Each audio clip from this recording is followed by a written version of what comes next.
nessa noite compartilhar um pouco com vocês a respeito da nossa experiência, né? Eu sou casado há 29 anos, pode colocar ali, com uma linda mulher que está ali comigo ali, né? Dizem as más línguas que ela orou pouco e eu orei muito, né? Mas na verdade ela deu muita sorte de casar com um cara como eu, né? Pode mudar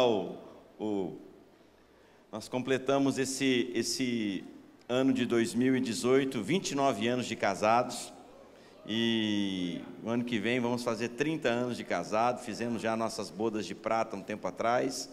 A gente começou novo a nossa carreira, né? A gente começou novo a nossa vida a dois, né? Cadê? Quero mostrar a foto aqui de como é que eu era, gente. O tempo melhorou, viu? Não pode mudar. Ah, tá ajeitando lá ainda, né? Ah, mandou esperar, tá bom. Glória a Deus, pensei que era só Barretos que acontecia essas coisas, viu? Eu brigava com meus meninos lá, você viu, cadê o João André no congresso lá, né? A gente foi soltar um vídeo lá, soltava o vídeo, não tinha voz, aí soltava a voz, não tinha imagem, e eu falei, mas gente, é o problema do Osmar, isso é culpa do Osmar, né? É o Osmar Contato que dá nos negócios assim, né? Mas, glória a Deus. Vamos lá, então nós somos casados há 29 anos, vamos lá.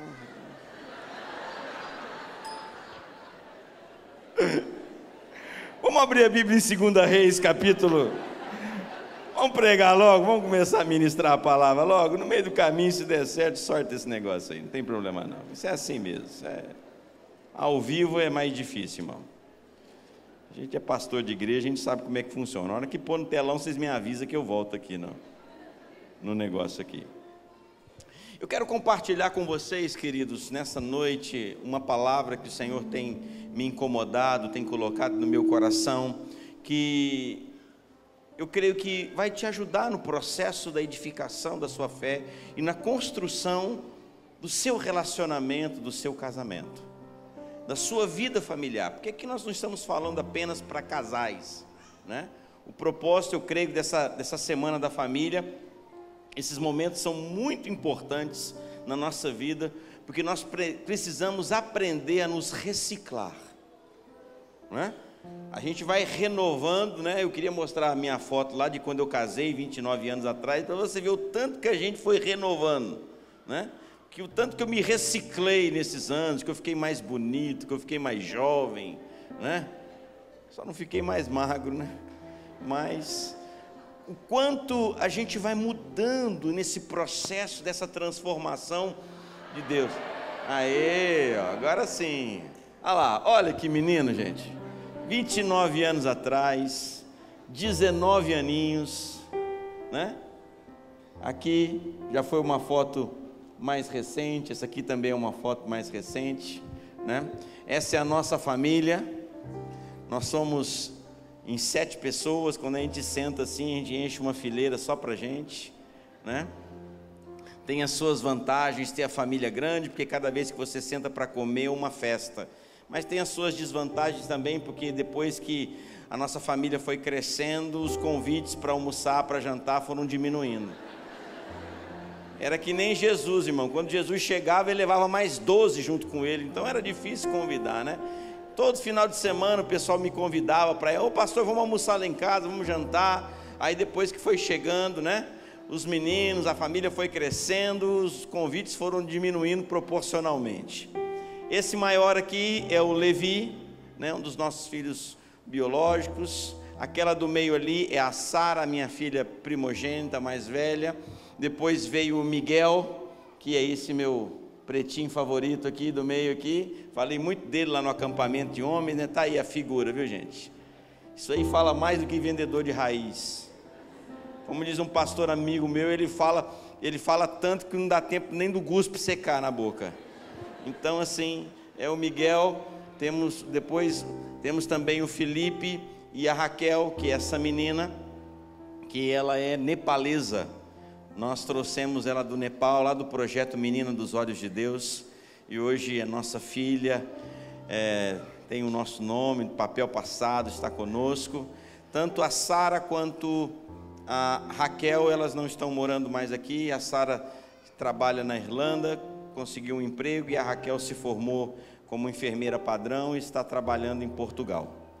Ficaram só os homens, né? Normalmente é os homens que saem, as mulheres que ficam, mas na minha família foi o contrário, as meninas foram embora e os meninos ficaram. Ainda todos são solteiros, há uma promessa de um casamento para o ano que vem.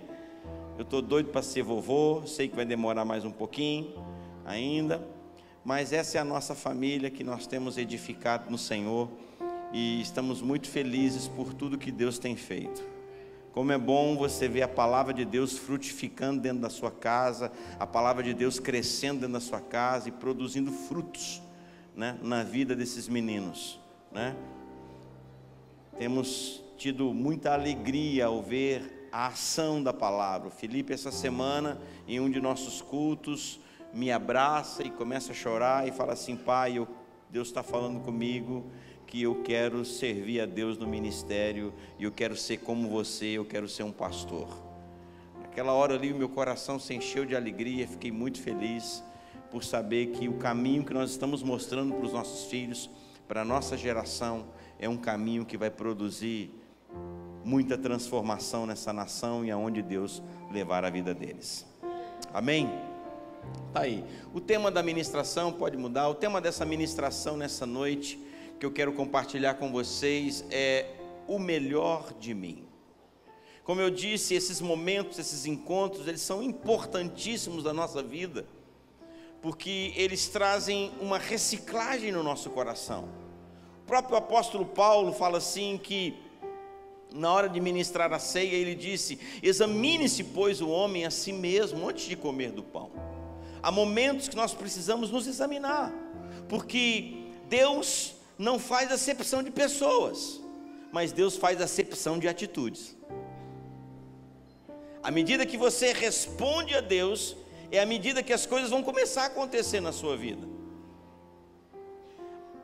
A Bíblia diz que muitos são chamados, mas poucos escolhidos.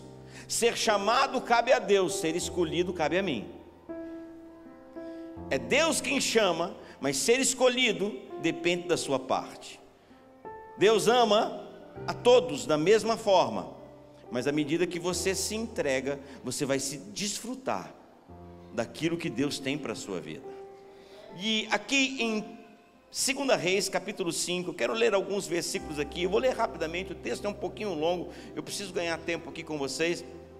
2 Reis, capítulo 5, é uma história muito conhecida que vai falar de um homem chamado Naamã. Com certeza você já ouviu essa história. No versículo 1 diz assim: Naamã, comandante do exército do rei da Síria, era grande homem diante do seu senhor e de muito conceito, porque ele, o Senhor, dera a vitória à Síria. Ele era herói de guerra, porém leproso. Saíram as tropas da Síria e da terra de Israel, levaram cativo uma menina que ficou ao serviço da mulher de Naamã. Disse ela à sua senhora: tomara meu senhor estivesse diante do profeta que está em Samaria, ele o restauraria da sua lepra. Então foi Naamã e disse ao seu senhor: assim e assim falou a jovem que é da terra de Israel. Respondeu o rei da Síria: vai, anda, enviarei uma carta ao rei de Israel. Ele partiu e levou consigo 10 talentos de prata, 6.000 siclos de ouro e 10 vestes festivais. Levou também ao rei de Israel a carta que dizia: logo em chegando a ti esta carta, saberás que eu te enviei Naamã, meu servo, para que o cures de sua lepra. Tendo lido o rei de Israel a carta, rasgou as suas vestes e disse: acaso sou Deus com o poder de tirar a vida ou dá-la, para que envie a mim um homem para curá-lo de sua lepra? Notai, pois, e vede que procura um pretexto para romper comigo. Ouvindo, porém, Eliseu, o homem de Deus, que o rei de Israel rasgara as suas vestes, mandou dizer ao rei: por que rasgaste as tuas vestes? Deixai-o vir a mim, e saberá que há profeta em Israel. Veio, pois, Naamã com seus cavalos e seus carros, e parou diante da porta da casa de Eliseu. Então Eliseu lhe mandou um mensageiro dizendo: vai, lava-te 7 vezes no Jordão, e a tua carne será restaurada e ficarás limpo. Naamã, porém, muito se indignou e se foi dizendo: pensava eu que ele sairia a ter comigo, por-se-ia de pé, invocaria o nome do Senhor seu Deus, moveria a mão sobre o lugar da lepra e restauraria o leproso. Mas não são porventura Abana e Farfá, rios de Damasco, melhores do que todas as águas de Israel? Poderia eu lavar-me em um deles, ficar limpo? E voltou-se e foi com indignação. Então se chegaram a ele os seus oficiais e lhe disseram: meu pai, se te houvesse dito o profeta alguma coisa difícil, acaso não o farias? Quanto mais, já que apenas te disse: lava-te e ficará limpo. Então desceu e mergulhou no Jordão 7 vezes, consoante a palavra do homem de Deus, e a sua carne se tornou como a carne de uma criança. Até aqui somente. Queridos, nós estamos falando aqui de um homem muito poderoso. Naamã, ele não era apenas o chefe de um exército, ele era o chefe do exército mais poderoso da terra naquela época. Um homem que era grande em suas conquistas. E se você reparar nos primeiros versículos, ele fala que ele era protegido, que ele era abençoado, ele era cuidado pelo seu Senhor, com letra minúscula, que era o rei da Síria. E também fala que o Senhor o abençoava. Deus o abençoava também em suas conquistas, Deus o abençoava em suas guerras. Com certeza a lepra de Naamã não era uma lepra visível como eu posso dizer assim, em uma parte do corpo que era muito visível. Naamã colocava as suas vestimentas, colocava aquela indumentária, as suas medalhas, as suas roupas de generais e saía para a guerra. Ninguém sabia que Naamã era leproso. Porém, quando Naamã voltava para casa e ele começava a tirar as suas roupas, eu vou aproveitar tirando essa aqui também, que isso começou a esquentar. Ele começava a tirar as suas roupas e por baixo daquelas vestimentas havia uma lepra. E é isso que eu quero compartilhar com você nessa noite, porque muitas vezes lá fora nós damos o melhor de si para o mundo. Lá fora nós somos os melhores do mundo, mas quando chegamos dentro de casa, o que nós trazemos para a nossa casa, o que nós trazemos para a nossa família, é apenas um homem leproso. O mundo fica com o melhor, e a minha casa fica com a lepra. Se você reparar num homem, por exemplo, ele é capaz de ensinar todas as mulheres do mundo a dirigir, menos a sua esposa. Não porque ele é mau, ou porque ele é malandro ou mulherengo, nada disso. Ele entra no carro com ela, já fala assim: solta o freio de mão, dá a seta, olha no retrovisor, regula o retrovisor, levanta esse banco, vai, cuidado com a lombada, ó, a valeta, isso aqui não é uma carroça, vamos, cuidado na esquina, na seta. Por que você está chorando? Não é assim? Ele ensina as mulheres do mundo inteiro a dirigir, menos a mulher dele. Ele não consegue. E chegou um momento, querido, que nós precisamos entender que nós precisamos dar o melhor de nós, é para a nossa casa. A sua família precisa ficar com a sua melhor parte. Naamã vinha, ia para suas guerras, conquistava, um homem famosíssimo, um homem que recebia muito elogios, um general de guerra conceituadíssimo, em todo o mundo conhecido naquela época. Mas quando ele chegava em casa, que ele começava a tirar suas vestes, o que restava ali era um homem leproso. Primeira coisa que você precisa entender, abra sua Bíblia comigo em Mateus capítulo 10. Quero te mostrar algo aqui, que se você reparar na Bíblia, a lepra, ela não era colocada como uma doença convencional. Talvez você nunca reparou isso aqui que eu quero te mostrar nessa noite. Mateus capítulo 10, versículo 1. Olha o que Jesus diz aqui para os seus discípulos e apóstolos. Tendo chamado Jesus os 12, disse-lhes, aos seus 12 discípulos, deu-lhes Jesus autoridade sobre espíritos imundos, para os expelir, e para curar toda sorte de doenças e enfermidades. Agora vá comigo para o versículo 7, ele continua ensinando os seus discípulos ali, ele continua ensinando os apóstolos. Olha no versículo 7, e à medida que seguirdes, pregai que está próximo o reino dos céus, o reino de Deus. Verso 8, curai enfermos, ressuscitai mortos, purificai leprosos, expeli demônios, de graça recebestes, de graça dai.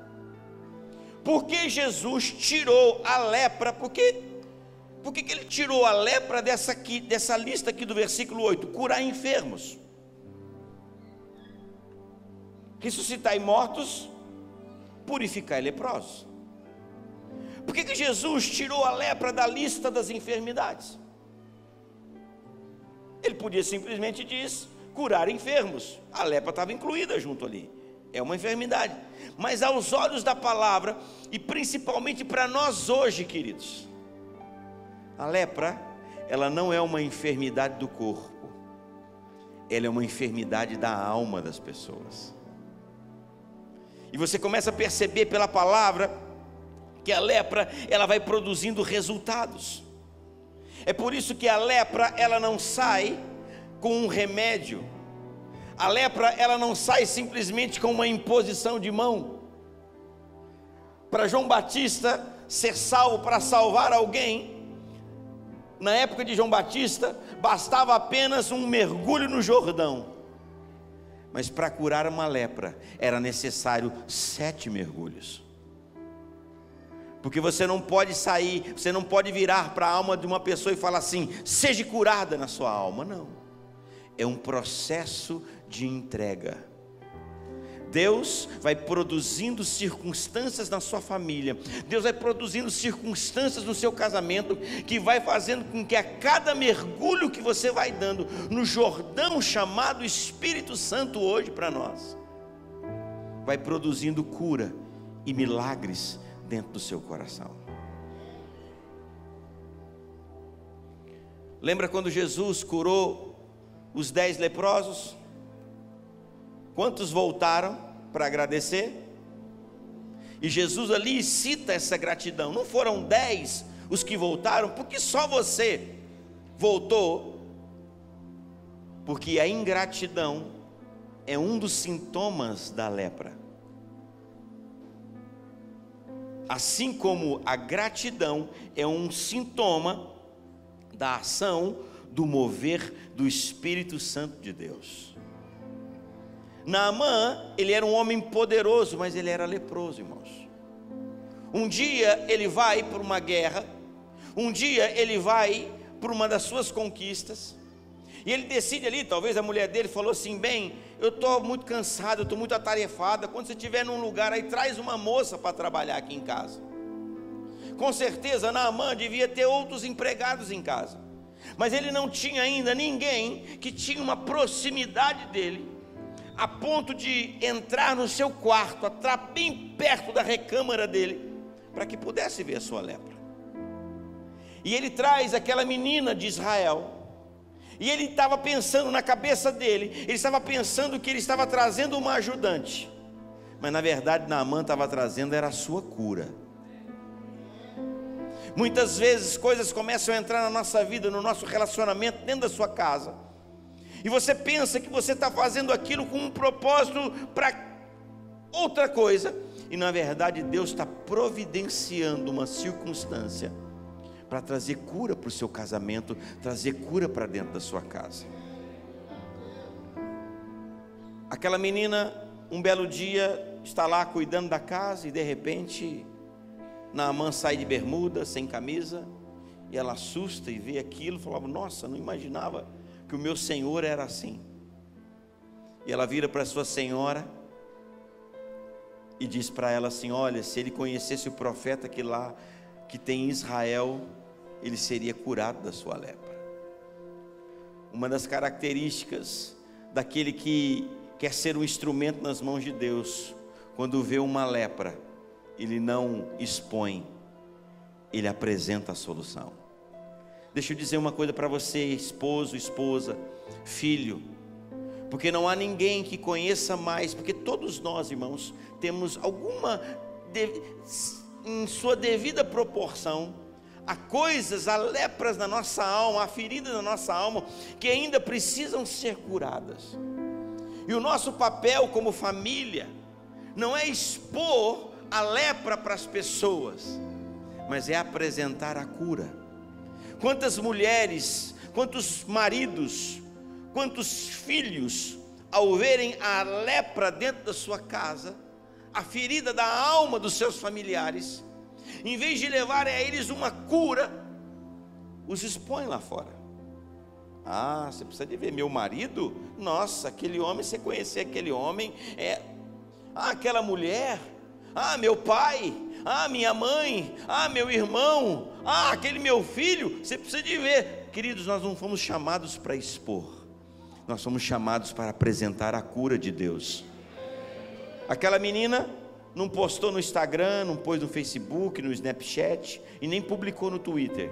Meu Senhor, sabe aquele cara famoso, poderoso? Eu vi. O cara é leproso, feio, a lepra dele é feia. E o interessante da lepra, quando nós falamos de lepra, irmãos, a primeira coisa que vem na cabeça da gente quando você fala de lepra é gente caindo o dedo, caindo o nariz, caindo pedaço, não é? Faltando pedaço na pessoa que vai comendo. Mas a maior característica da lepra, sabe qual é? É a insensibilidade. Você pode colocar uma faca, você pode furar a parte leprosa da pessoa, ela não sente. Aquele era o problema de Naamã, queridos. Ele ouve aquela menina, vai até o rei dele, da Síria. O rei da Síria manda uma carta para o rei de Israel. Ele chega em Israel com a carta, o rei de Israel fica desesperado. Achou, não, esse cara está querendo arrumar um pretexto para fazer guerra comigo. Por acaso eu sou Deus para curar ele? O homem rasgou as suas vestes, pôs pano de saco e cinza, e a notícia chegou em Eliseu. Eliseu falou assim: manda esse cara vir aqui, ele vai saber que tem Deus em Israel. Naamã chega com toda a pompa, com seus servos, com seus presentes. Naamã estava indo como um general, e Eliseu estava recebendo um leproso.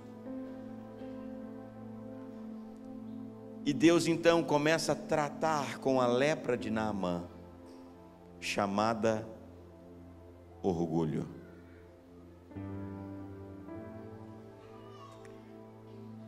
Muitas vezes nós começamos a orar na nossa casa porque as coisas não estão indo bem, e Deus começa a trabalhar dentro da nossa casa em áreas que nós não imaginávamos que era necessário trabalhar.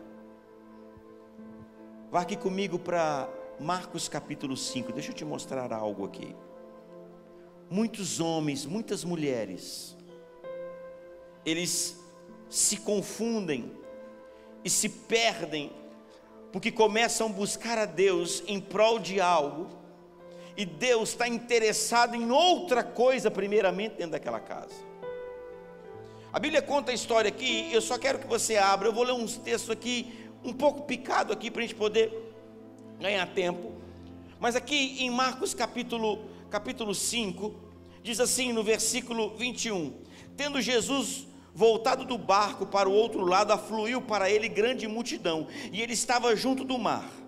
Eis que se chegou a ele um dos principais da sinagoga, ou seja, um homem importante, judeu, tradicional, respeitador da lei, homem que andava à risca na lei, que teve que se render diante de uma necessidade, porque ele já havia tentado de todas as maneiras, e a filha dele estava muito doente. Na hora do desespero, ainda que os homens tradicionais da sinagoga não crescem em Jesus, pelo contrário, lutassem contra ele, ele não teve como, ele teve que se render e ir até Jesus. Famoso, importante. Eis que chegou ele dos principais da sinagoga, chamado Jairo, e vendo, prostrou-se aos seus pés, e insistentemente lhe suplicou: minha filhinha está à morte, vem, impõe as mãos sobre ela, para que seja salva e viverá. Ele foi até Jesus, buscando um milagre para sua filha. Ele foi até Jesus querendo uma solução, ainda que ele não cresça em Jesus, ainda que ele não acreditasse que Jesus fosse o Messias, mas ele estava tão desesperado, que ele estava topando qualquer coisa. Jairo estava achando que ele estava buscando uma solução para a filha dele, mas na verdade Deus estava primeiramente trabalhando, era no coração de Jairo. Porque olha o que aconteceu, no meio do caminho, no capítulo 5, ainda no versículo 25, você vê que havia uma mulher que sofria há 12 anos de uma hemorragia. Ela tinha uma menstruação que não cessava há 12 anos, não parava, ela tinha um fluxo de sangue. E pela lei de Israel, pela lei de Moisés, quando a mulher estava tendo um fluxo de sangue, ela era uma pessoa o quê? Impura. Ok? Quem tocasse nela ficava o quê? Impuro. E se ela tocasse em alguma coisa, aquilo ficava o quê? Impuro. Essa mulher que sofria de uma hemorragia, olha a cena, preste atenção. Ela vai por entre a multidão e toca em Jesus. Quem estava do lado de Jesus? Quem que estava junto com ele? Jairo, conhecedor da lei. Ele viu que quando aquela mulher impura tocou em Jesus, na cabeça dele, pela lei que ele acreditava, Jesus se tornou o quê? Impuro. E agora era um impuro que ia colocar as mãos sobre a filha dele. Eu te pergunto, quem teve que ressuscitar primeiro? A menina ou Jairo? Jairo teve que ressuscitar primeiro, querido. Há coisas na nossa vida que talvez você está buscando, achando, você está buscando a Deus, você está orando a Deus e pedindo para que Deus transforme, porque Jairo foi lá para resolver um problema da filha dele. Mas Jesus falou assim: Jairo, primeiro eu preciso resolver um problema da sua vida. Deixa eu dizer uma coisa para você. Talvez você está achando que o problema do seu casamento é sua esposa. Você está achando que o problema do seu casamento é o seu marido. Você está achando que o problema do seu casamento são os seus filhos ou seus pais. O Senhor manda te dizer nessa noite, a primeira obra que Ele está querendo fazer, a primeira transformação, a primeira ressurreição que Ele está querendo fazer é hoje dentro de você. Para que você pare de dar o melhor lá fora para as pessoas e a sua família fique com a sua pior parte dentro de casa. Como nós somos muitas vezes capazes, irmãos, de sermos tão elogiados lá fora, tão queridos lá fora, mas completamente indesejáveis às vezes dentro da nossa própria casa.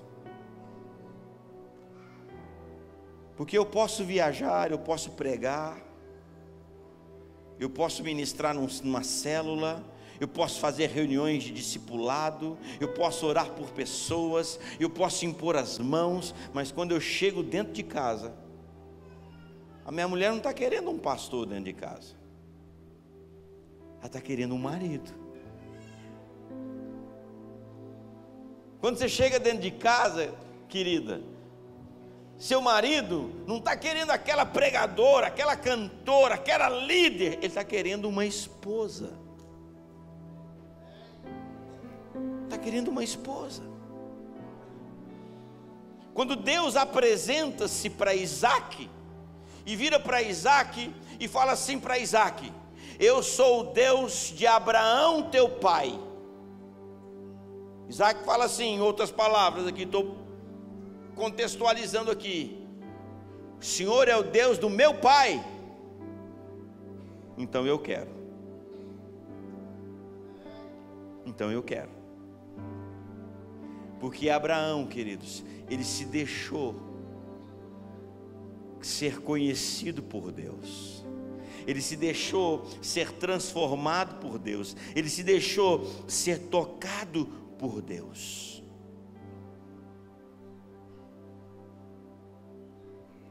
Deixe a sua família desfrutar da melhor parte que está dentro de você. Não adianta, irmãos, nós temos um sucesso lá fora e sermos um fracasso dentro da nossa própria casa.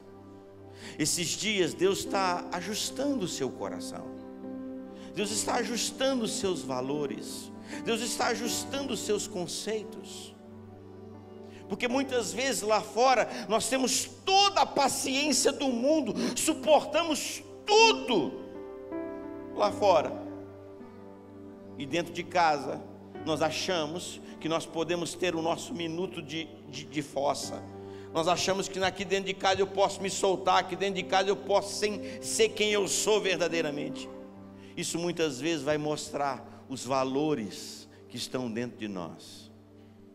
Se a minha família está em primeiro lugar, irmãos, ela precisa conhecer a melhor parte de mim e não a pior parte. Ela precisa conhecer o homem vitorioso dentro de casa e não o leproso. Em João capítulo 2, estou terminando, a palavra diz ali que Jesus chegou numa festa de casamento, e naquele momento daquela festa de casamento ali, o vinho acabou. O vinho acabou. Então Maria chega para Jesus e fala assim para ele: filho, não tem mais vinho, o vinho acabou. Compartilhei isso no encontro dos homens. O vinho acabou. E Maria insiste com Jesus, e a impressão que você tem ali no texto, que Jesus foi talvez até um pouco rude com a mãe dele, mas não foi, o sentido não é esse. E um dia eu meditando nesse texto, eu fiquei perguntando: Senhor, o que aconteceu aqui? Porque Jesus havia acabado de chamar seus discípulos, não tinha iniciado ainda seu ministério. O que aconteceu naquele momento ali? Da onde Maria tirou uma ideia daquela? Da onde Maria simplesmente do nada vira para Jesus e fala assim: filho, acabou o vinho. Ué, que ideia é aquela? Ah, pastor, foi revelação do Espírito Santo, Eric. Não, ela não tinha o Espírito Santo ainda. Na verdade, o que aconteceu ali, queridos, porque Jesus passou anos e anos cuidando da sua casa antes de iniciar o seu ministério. Em outras palavras, Maria chega ali, vira para Jesus, porque é isso que eu creio, irmãos. Eu não creio num Jesus que era poderoso, que era maravilhoso lá fora, que foi esse modelo, que foi esse exemplo para nós na rua, admirado, querido, amado, e dentro da casa dele ele foi um fracasso. Eu não creio num Jesus assim. Eu não creio num Jesus que era bom fora de casa e era ruim dentro de casa. Eu não creio num Jesus que fazia milagres fora de casa e não fazia milagres dentro da sua própria casa. Eu creio que naquela hora ali, Maria vira para Jesus e fala assim: filho, faz aqui igual eu já vi você fazer lá em casa. Porque não tem sentido, irmãos, Maria ter uma ideia daquela, se ela já não tivesse visto Jesus fazer isso dentro da sua própria casa. Por isso que ela vira para os serventes e fala assim para ele, ela insiste com ele, e ela fala assim: olha, faça tudo o que ele vos disser, ainda que seja a coisa mais louca do mundo, pode fazer, porque eu já vi ele fazer e funciona. Eu creio num Jesus, irmãos, que operava milagres dentro de casa. Eu não creio num Jesus que, quando os irmãos dele menores ficavam doentes, e ele virava para a mãe dele e falava assim: mãe, faz uma xaropada para esse menino, mãe, faz uma garrafada para esse menino aí, olha esse menino com esse narizinho cartarrento aí, ó. Eu creio num Jesus, irmão, que chamava o irmãozinho dele, punha o irmãozinho no colo assim, ó, falava assim: vem cá, senta no colinho do mano aqui. Pai, eu te dou graças, porque o Tiaguinho já é sarado, o Tiaguinho é curado.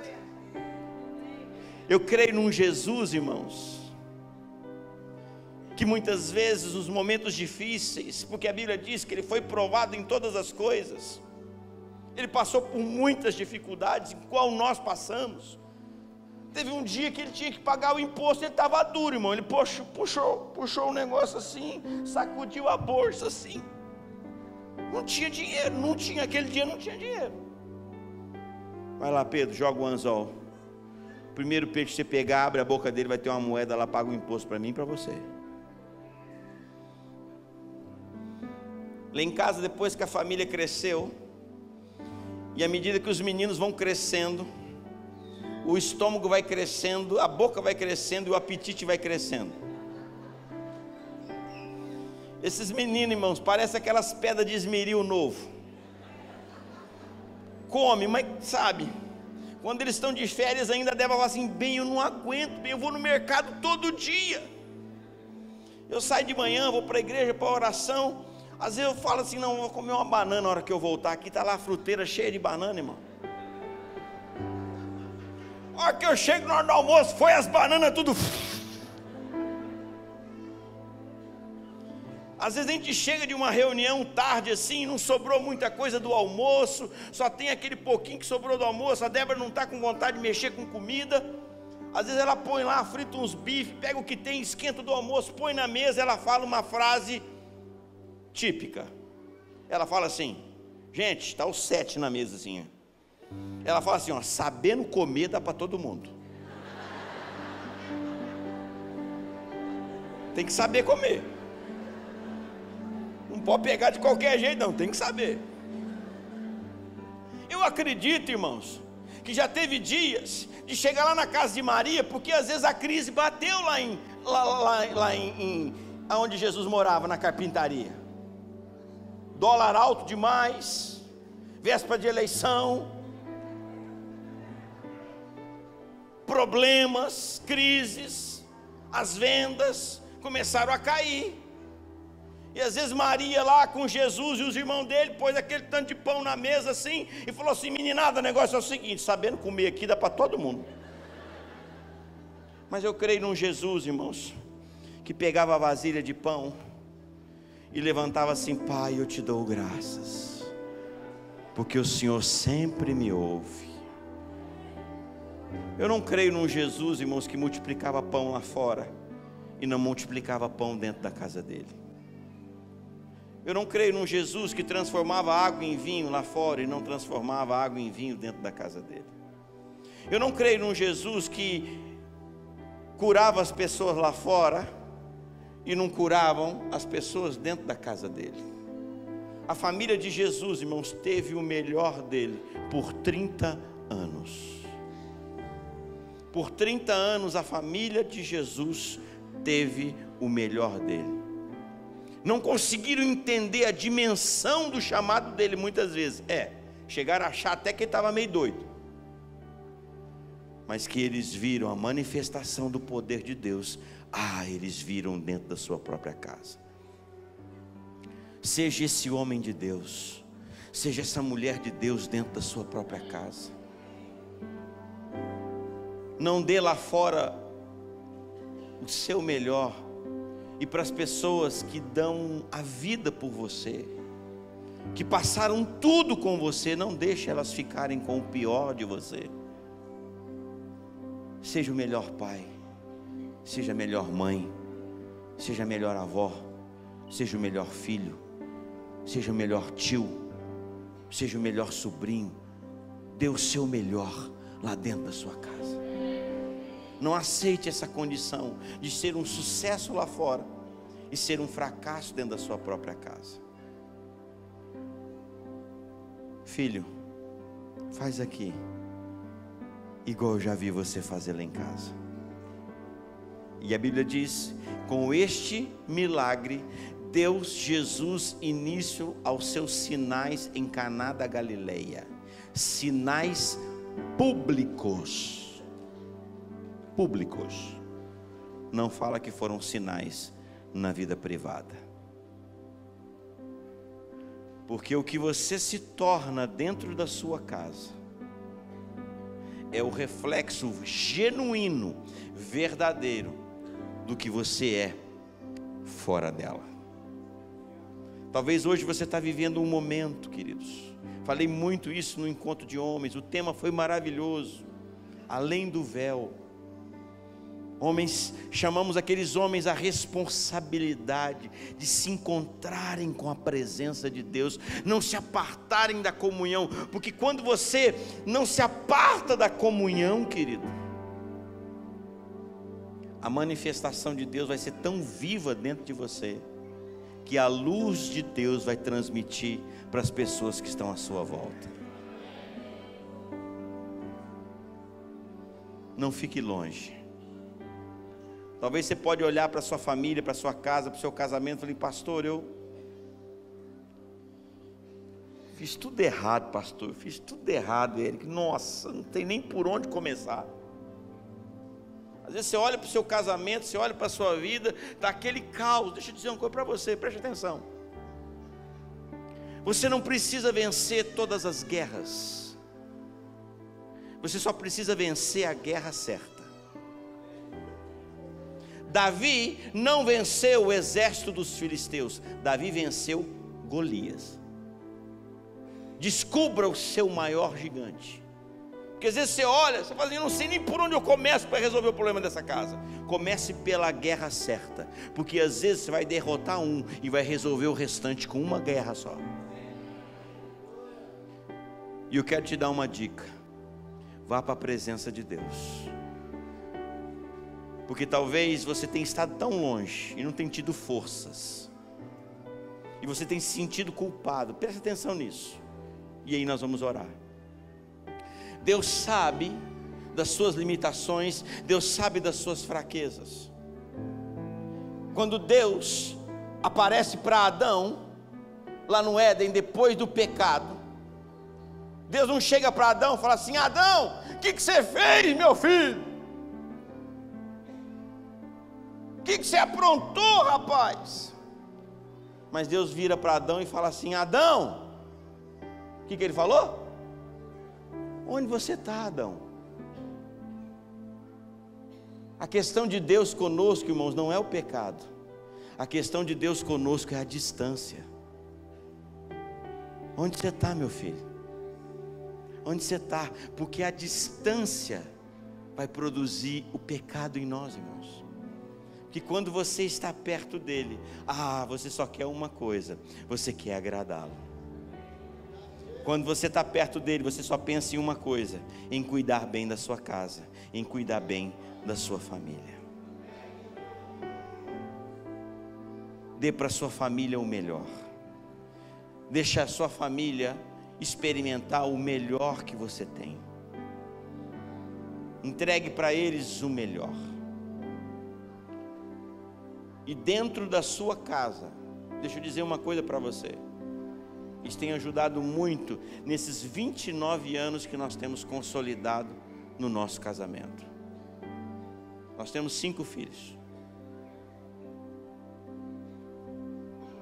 O melhor lá naquela casa, o melhor lá dentro da minha casa, é para essa mulher aqui, ó.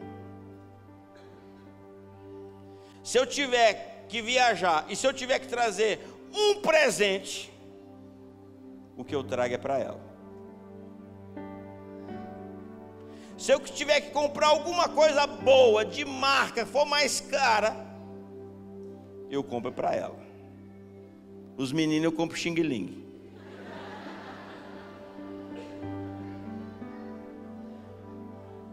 Um dia reclamaram lá em casa, pai, tudo que você faz aqui é para minha mãe, é para minha mãe, é para minha mãe, para nós não sobra nada, tá? Você dá tudo para minha mãe. Eu falei, pois é, porque é ela que vai ficar comigo até o final da minha vida. Vocês daqui a pouquinho vai tudo embora. Papai, te amo. Mamãe, te amo. Foi muito bom o que você fez por mim. Mas na hora que você achar a tampinha da sua panela, você vai embora. Se tiver que mudar para a China, você vai mudar para a China. E vai, ó, tchau. Quem vai ficar comigo até o finalzinho, irmão, na alegria e na tristeza, com cabelo e sem cabelo, sem barriga e com barriga, sem ronco e com ronco, quem aguenta é ela. Então hoje, o que tem de melhor, quero fazer o melhor para os meus filhos, sim, mas o melhor que eu posso fazer, eu vou fazer porque ela está em primeiro lugar dentro da minha casa. É ela primeiro e depois meus filhos, porque é ela que vai passar a vida comigo até nos meus últimos dias. E eu quero que ela conheça a melhor parte do Eric. Eu não quero que ela conheça a melhor parte do pastor Eric. Eu quero que ela conheça a melhor parte do Eric. Seu esposo, seu marido, seu namorado, seu amante, seu companheiro,